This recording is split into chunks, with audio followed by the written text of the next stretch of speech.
Kabanata 7. Pero nakatakda na talagang mawalay sa pamilya si Celine. Dahil kinabukasan at nang sumunod pang mga araw, naganap na ang pagsasanay na sinasabi ni Norman. Sila lahat ay may 50 kabataang babae na bihag sa isang islang iyon ay sumasailalim sa masusing pagsasanay sa pakikipaglaban.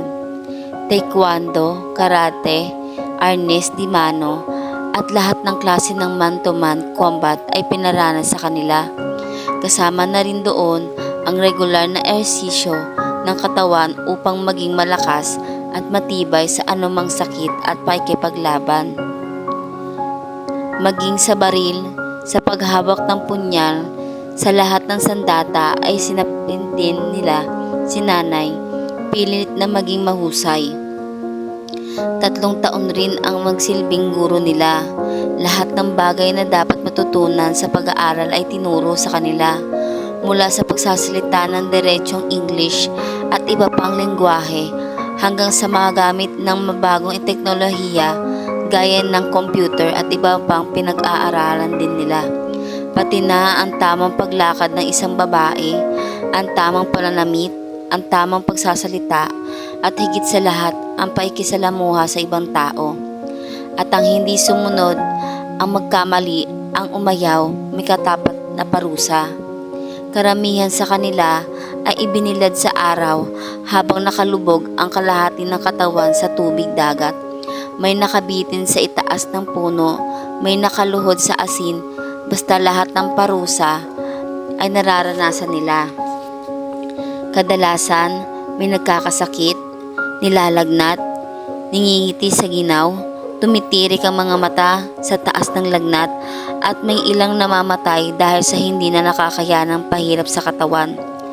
Kaya naman, para wag ng karanasan ng parusa, naging sunod-sunuran na lang ang mga kabataang babae sa kahit anong ipagawa sa kanila, hanggang dumating sa punto sila na ang nakaisip at nakaganap sa sarili nila na kailangan nilang maging matatag, palaban, yakapin ang mundong iyon na matira ang matibay, ngipin sa ngipin, lakas sa lakas, dahil para sa mas mahusay na pagsasanay ay may karampatang gantimpala, masarap na pagkain, magandang damit, isang araw na pahinga at ang pribilehoyang pagkapalakad-lakad sa paligid na malaya at walang bantay. At iyon ay isa sa mga tumanim sa utak ni Celine na pagkatapos ng mga hirap ng katawan, natuturing maging matigas ang palaban. Walang kakampi sa kanya sa mga kasamahan. Walang nakakatalo sa anumang pagsasanay kapag sila ang pinaglalaban sa gitna ng pinaka-arena. At higit sa lahat, walang dugong tumitigis sa kanyang katawan dahil hindi siya nagagawang patamaan ng nakakaensayo niya. Pero nang sumapit na si Celine sa edad na 16 ay nabago na ang patakaran sa uri ng pagsasanay nila. Nang dumating sa isla ang isang helicopter na kinalulunan ng isang babaeng maganda pero nasa tanghalian na ng edad. Kayong lahat, gusto kong ipakilala sa inyo ang ating Panginoon. Malakas na wika ni Norman Lutgardo matapos silang ipunin sa gitna ng arena. Siya si Red Scorpion. Siya ang nagtatag ng samahang ito. At sa makalipas na 6 na taon ninyong pagsasanay sa at pag-aaral, makikipaglaban, nais na niya makapakilala sa inyo ang lahat. Umugang ang bulungan sa mga dalagitan na animo, mga Amazona, ang ayos at anyo na handang makipaglaban sa anumang paraan. Gumitna na si Red Scorpion. Pinagala ang paningin sa may 20 dalaga na tanging natitira sa grupo nila. Ang iba nilang kasamahan ay nangamatay na dahil sa hirap at pagod. May bumigay ang katawan sa sakit, may natangkang tumakas at naging pagkain ng mga mabagbangis na hayop na naroon. Ang ilan ay sinadyang makapagpakamatay para matapos na ang bangungot na iyon. Natutuwa ako na marami pa rin pala kayong natira sa grupong ito. At para sa mga kasamahan ninyong namamatay na, well, I'm very sorry for that them. Pero wala na sila. Huwag na sila ang ating pag-usapan. Ang mahalaga ay kayo. Gusto ko pa kayong sanayin sa mas matinding paikipaglaban. Kaya dumating na ako rito. Gusto kong masaksihan kung hanggang saan ang natutuhan ninyo. Muling umugong ang bulungan na sa mga kabataan. Ikaw, turo ni Red Scorpion sa isang dalagita. At ikaw, at ikaw, at ikaw. Kayong lahat ay gumitna. Makapangyarihang utos nito. Nagkatinginan ng apat na itinuro nito, tila alangang magkikilos. Hoy, kayo kilos! Bulyaw ng mga lalaking bantay nila na may daladalang mahabang baril. Mabilis na nagkasikilos ang mga itong gumitna, habang ang mga naiwan sa kabila, si Celine ay kinakabahan. Ngayon, gusto kong ipaalam sa inyo na mula sa araw na ito, ang magiging laban ninyo ay katotohanan na. Totoong patalim ang gagamitin ninyo, totoong suntok at sipa ang patatamaan ninyo sa katawan ng isa't isa. Ang mga tring pamamatay na katotohanan nyo, gagamitin na ninyo sa isa't isa. Kayong apat, sabay-sabay na maglaban. Walang magkakampi, lahat may kalaban. Matira ang matibay, maiiwan ang nag-iisa, nakatayo ang panalo.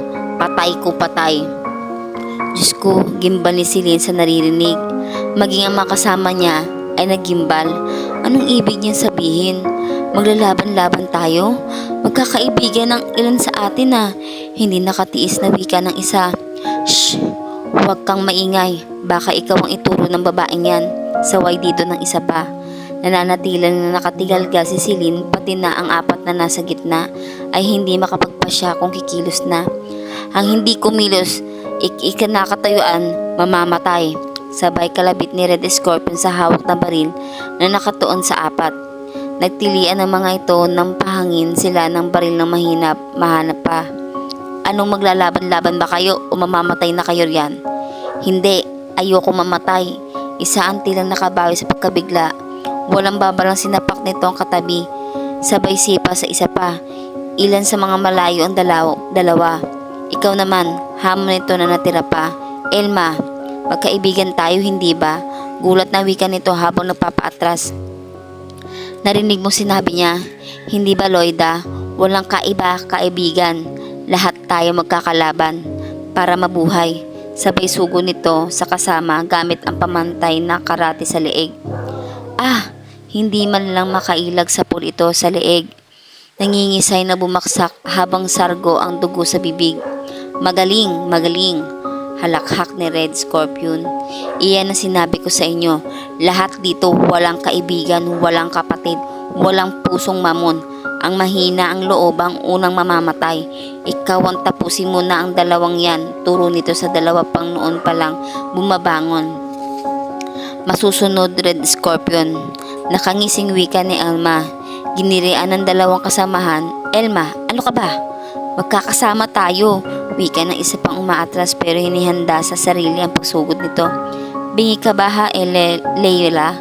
Wala nang tapos na ang pagkakaibigan nating lahat. Kailangan masunod ang utos, sabay sugod nito. Bahagya lang nakailag na si Leila sa malakas na flying kick na ibinigay nito. Pero hindi pa man ito nakakabawi, ay heto na uli ang kalaban. Leila, sa likod mo! Napasigaw si Celine. Ngunit huli na ng malakas ang bigwas ni Elma sa mukha nito na sinundan ng isa pang karate sa leeg ang tuluyan ng pabaksak dito. Patay na, nalugmok na si Elma. Kagaya ng nauna, nangingisay din ito habang sargo ang dugo sa ilong. Leila! Iyakan ng mga nasa gilid. Hayop ka Elma, hayop ka. Nakayukom na lang si Celine ang kamao. Magaling, napakagaling. Lalong natuwa si Red Scorpion. Salamat, madam, salamat. Tila napupuring bahagya pa ito nang yumukod na sa salita. Sige na, tapusin na ang isang yan. Masunod, madam. Binalingan na nga ni Elma ang mga natitira pang kalaban. Paano yan? Lizette, ikaw na raw ang isusunod kong tapusin. Elma, ano ka ba? Tama na yan. Di ba marami tayong balak? Tatakas tayo rito, di ba? Saka sa ating lahat, tayo ang close. Paiyak na wika ni Lizette. Hindi pa man kabado na ito. Alam kasi nito na talo ito kay Elma. Mas magaling sa martial arts. Noon yon, pero nakita mo naman hindi ba? Bala ang mag-uutos sa atin na gawin ang gusto niya, so bakit gugustuhin ko pang utusan ng bala? Magkukusa na lang ako, ayoko pang mamatay. Sabay sugod ni Elma sa dating kaibigan. Napatakbo na lang si Lizette. Nakalimutan na yata ang mga natutuhan na pakikipaglaban. Papatayin kita, sigaw ni Elma. Tila lalo nataranta si Lizette. Nagkapatid-patid ang dalawang binti kaya napangudngod sa dalatapa sa buhanginan. Patay ka na, isang buhat. Araw na karate ang ibinigay ni Elma na nakalugmok sa dalagita. Akong naharapin mo, ngunit malakas na kamay ang sumalo sa braso nito. Sabay dakmas sa nakabukas na palad at binalite ang braso nito patungo sa likod. Ah! Napaigik si Elma. Celine, bitawan mo ako. Pinatay mo si Leila na kaibigan mo. Pinatay mo rin si Loida at ngayon naman si Lisette. Ang sama mo. Lalo pa ay pinalite ni Celine mula sa likod. Hayop ka talaga, Celine. Kung noon ay ikaw lang ang nakakatalo sa akin, ngayon ay hindi na. Malakas na bumalikwas ang katawan ni Elma. Nagawa nitong makawala sa pagkabilite niya. Sabay igkas sa paa, paikot at pasapol na sa mukha ni Celine. Pero mas mabilis ang reflexes niya. Malakas niya, braso ang sumangga sa sipang iyon. Saka umigkas naman ang paa niya. Pasapol sa mukha nito. 3 beses tumama sa mukha ni Elma ang paa niya. Walang babaan ng anyong babaksak na ito ay sinalubong niya ng isa pang tadyak sa mukha. Balandra sa lupa ni Elma. Sargo ang dugo sa mukha at ilong. Pero hindi pa siya tapos. Eksaktong tumihaya ito sa lapag ay agad niyang sinakyan ng tiyan sabay hawak sa ulo at animoy takip na bote na pinipihit ito. Nakangingilo ang lagotok ng pabangong buto sa leeg. Hindi na nakuhang mangisay ni Elma. Patay na itong bumulagta. Kasunod nyon ay mahabang katahimikan ang namagitan sa lahat. Pati si Red Scorpion na hindi nakahuma. Ang kanang kamay ni Norman ay napangisi.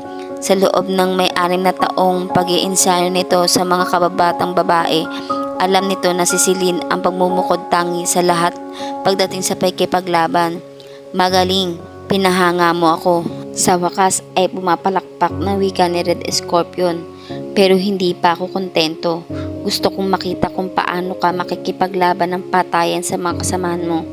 Buhat sa pagkakayuko sa bangkay ni Elma ay nagtaasan ng tingin si Celine. Tigmak ng luha ang pisngi dahil nga ay isa na siyang kriminal. Hayop ka, usal niya habang nakikipaglaban ng titigan dito. Ano ka mo? Tila nagkaringyan lang ito sa narinig kaya bahagyang kumunot ang noo. Nagsisimulang humakbang si Celine palapit sa kinatotoonan nito na animoy entablado. Ang sabi ko, hayop ka, hindi ka tao, halimaw ka. Sa kagustuhan mo makakita ng umaagos na dugo, itinuturing mo rin kaming parang hayop na walang isip. Tao kami, tao, may buhay, may pakiramdam. Kung gusto mo ng patayan, tigilan mo mga kasamahan ko. Tayong dalawa ang maglaban hanggang kamatayan. Tigalgal ni Red Scorpion na narinig, maging ang tauhan nito ay nagulat.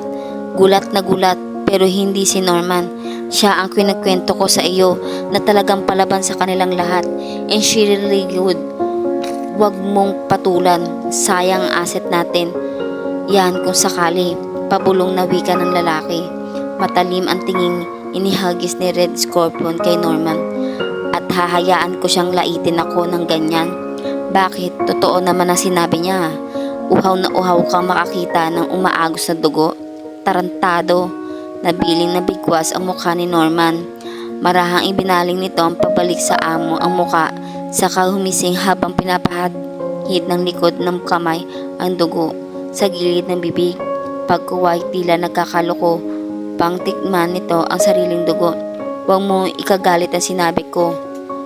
Kaya lang iyon nasabi ay dahil baka patulan mo siya. Sayang talaga, napakahirap mag-training ng isang kagaya niya. Marami siyang itutumbang tao kung sakali. Malaking pera ang iaakat niya sa iyo. Bahagya namang natigilan si Red Scorpion sa narinig. Pagkuway, binalingan niya ito ng tingin si Celine na nagpupuyos pa rin sa ugalit. Ano? Naduduwag ka ba sa akin ha? Matapang na lang ba dahil may hawak na baril ang mga nakapaligid sa mga tauhan mong di baril? Umiiyak pa rin pero nagawa pa rin sinabihan ni Celine. Alam mo, sayang ka nga talaga. Bukod sa bata ka pa, maganda, matapang ka pa at mahusay. Hindi mo kilala kung sino ang hinahamon mo, iha. Pero iglap lang ay nakasasi ko na itong pababa at una ang paang bumaksak sa di kalayuan sa kanya. Alam ko, hindi kita kilala. Lalong wala akong ideya kung gaano kakalakas at kung gaano kakagaling sa pakikipaglaban. Sigurado ako, sisiw lang ang nalalaman mo sa nalalaman mo. Pero anong malay mo? Baka ko na pala ang katapat mo. Talagang mayabang ka rin ano? Ang buhay ko, ang buhay mo. Kapag natalo kita, hindi na namin kailangang magpatayan para malaman mo kung sino ang pinakamahusay sa amin. Pero kapag natalo mo ko, sorry na lang. Total tiyak naman natutuluyan mo na ako. Hindi ba?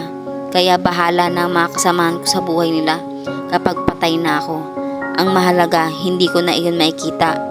Nakuyom na lang si Red Scorpion, ang kamao. Alam mo, gusto sana kitang hangaan. Ang tapang mo. Pero nanghihinayang din ako sa iyo dahil sa pagkakamali mo lang, tatanghalin kang bangkay. Marami ka pang sinasabi. Walang babalang sumugod si Celine. Kickboxing ang ginamit niyang pag-atake kay Red Scorpion. Pero hindi lang ito mahusay umilag. Mahusay din itong sumangga sa napakarelax na paraan. Parang hinihawi lang ang kamay at para rin na ni si Celine na umaatake rito. At sa isang pagkakamali ni Celine, umigkas ang paa nito sa pulsya sa muka. Sinundan pa niyon ng isang pamatay na uppercut sa sikmura niya. Sargo ang dugo sa ilong at bibig na pumutok sa bulandra sa lapag ang dalagita. Namimilipit din siya sa sakit sa sikmurang tila tinamaan ng matigas na bato. Halos maihi na siya sa sakit habang ikinukurap-kurap ang mga mata upang habulin ang madidilim na paningin. O ano, kaya mo pa? Nagtatawang tanong ni Red Scorpion. Kagat labing pilit na hinamig ni Celine ang natitira pang lakas sa kalalong pinag-inting ang galit na kumukulo sa kanyang dibdib. Oo, kaya ko pa. Saka sinabayan niya ng tayo at pikit matang sumugod ng pasuwag dito. Shit! Nagulat. Hindi agad nakailig si Red Scorpion kaya nahagip na ang ulo ni Celine ang sikmura nito. Gigil na sinandlak ni Celine ang babae sa isang nakatayong poste sa paligid ng arena at ilang ulit na sinuwag ng malakas. Patuloy na lang ang pagdaing ni Red Scorpion na damang-dama ang lakas ng pwersa na suwang dalagita sa sikmura nito. At hindi pa man nakakabawi ang babae ay humagit naman ito sa mukha nito ang ilang suntok. Mula sa nakakayukom na nakamaon ni Celine na tuluyan nang nakabawi sa sakit kaya natuloy na umatake. Lupaypay na sa sakit si Red Scorpion nang lubayan ni Celine. Ano, gusto mo pa? Gigil na tanong niya habang nakatunghay rito. Marahang nagmumulat ng mata ang babae habang nakangiwi ang mukha. Hayop ka, ikaw palang nakakagawa sa akin ito. Ganon, isang tadyak ang binigay niya sa mukha nito. Napailing din sa sakit si Red Scorpion. Hanggang dyan ka lang pala. Dapat sa iyo ay tapusin na. Muling umakma si Celine na bibigyan ng pamatay na tadyak ang lupaypay na kalaban. Malakas na putok ang baril ang pumigil sa balak niya. Kasunod yun ay nasapo ng dalagita ang dugo ang tagiliran. Napadaing siya sa sakit na matiyak na kanyang tumama ang bala ng pumutok na baril. Nang pilit niyang ilingap ang paningin sa paligid ay nakatutok pa rin sa kanya ang hawak na baril ni Norman. Celine! Isang kasamahan niya ang agad na nakapalapit sa kanya at kinalong ang duguan niyang katawan. Via, wala ito. Malayo sa bituka. Lumaban ka ha. Huwag kang papayag na matalo nila. Kahit gusto nang manlabo ang kanyang paningin ay nagawa pa niyang sabihin na, Oo, Celine, oo. Pero ikaw, huwag kang bibigay. Pero nanlalabo na talaga ang kanyang paningin at ang tanging gusto niya ay pumikit.